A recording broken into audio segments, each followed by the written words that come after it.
بڵێن.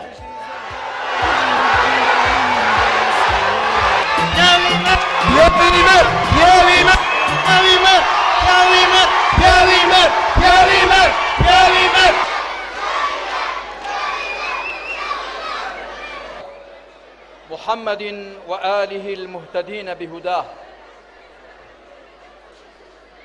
هەموو لای گوڕی و جۆش و خۆرۆشەتان دەکەم خەڵکی دەڤەری ڕاپەڕین.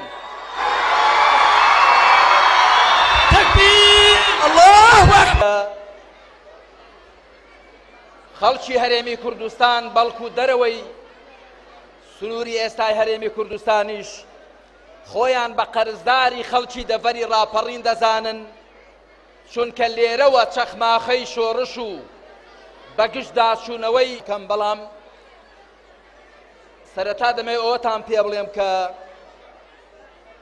خەڵکی دەڤەری ڕاپەڕین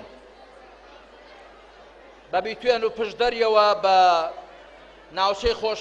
ئێمە ئەگەر مەردایەتی و جوامێریەکمان هەبێت، ئەگەر سیفەتێکی باشمان تێدا بێ، ئەوە بەرهەمی ئەو ئیمان و ئیلتیزامەیە کە هەمانە بە ئیسلامەوە و بەڕاستیش